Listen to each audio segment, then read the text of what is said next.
Hello, I'm Dr. Pamela Ruegg, Extension Milk Quality Veterinarian for the University of Wisconsin-Madison. And today we're continuing in our series of how to use on-farm culture to improve mastitis treatments. Remember, we're using on-farm culture to help us make appropriate treatment decisions. And if we make those appropriate treatment decisions, we can more appropriately and judiciously use antibiotics on our farms. In today's episode, we're going to be talking about using our on-farm culture methods to identify Streptococci.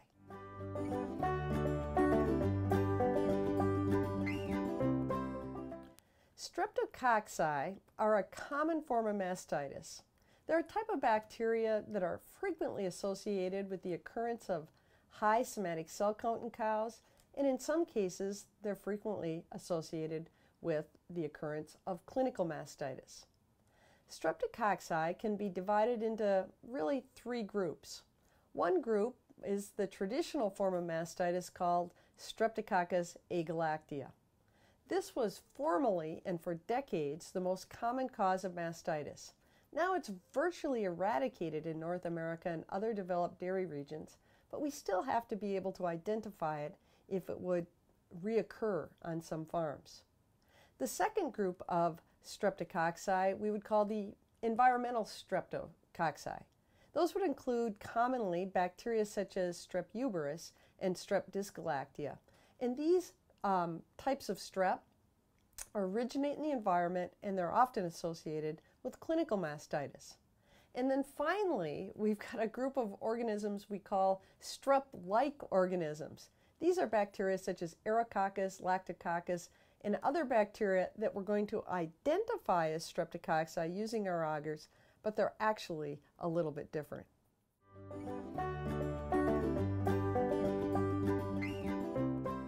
Now let's talk for a minute about what you'll see on your plates as we attempt to identify Streptococci.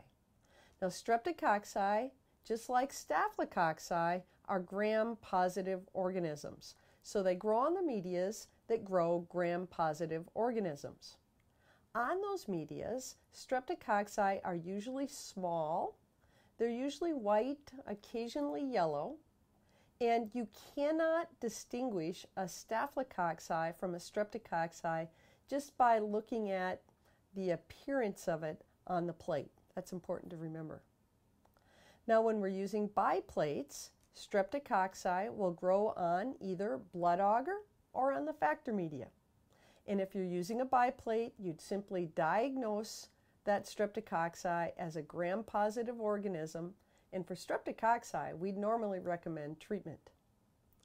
On a triplate, Streptococci will grow on either the blood agar or the factor media. And on that triplate, they'll also grow on the strep media. That's the reason we've got the triplate, this extra media which is selective only for growth of streps. That media is often MTKT.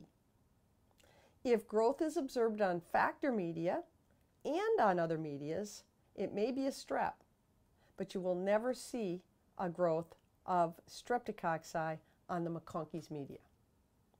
Now on a quad plate, our plates that have the four different types of media, your streps are going to grow on the blood agar, they'll grow on the factor media, which is selective for gram-positives, and they'll grow on the MTKT, or the strep-specific media. So you see them on 3 out of the 4 quadrants.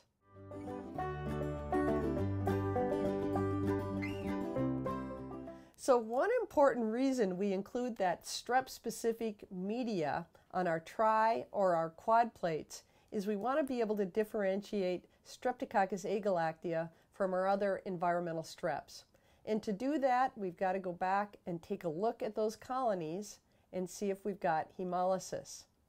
Now, if you've viewed our staph video on how to identify staph, you know what hemolysis is. But for those of you who haven't, just a brief review. Hemolysis means that around the colony growing on the plate, those bacteria have kind of eaten up all the red cells in that media, so you see a clear zone around the colony.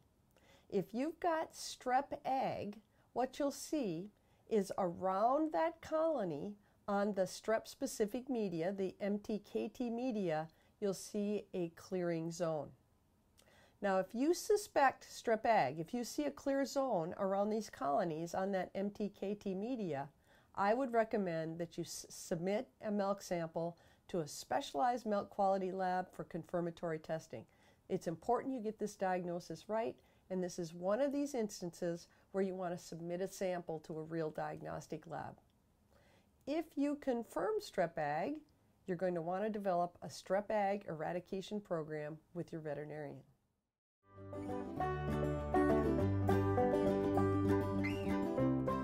All right, let's just review our principles of how we identify and differentiate Streptococci. Streptococci in an on-farm lab will grow on the blood agar, they'll grow on the factor media, and they'll grow on your strep-specific media, but they won't grow on McConkey's media, which is specific to gram-negative bacteria.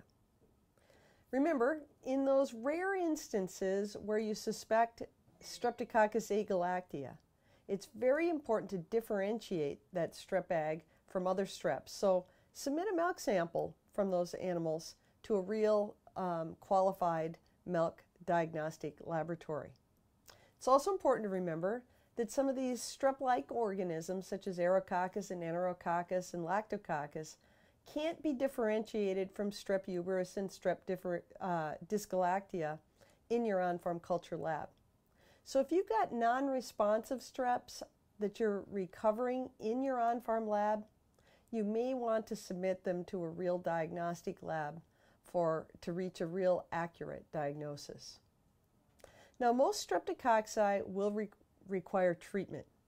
And if you'd like more information on how to treat Streptococci, we'd recommend that you review our video on managing mastitis, the pathogen series, environmental Streptococci.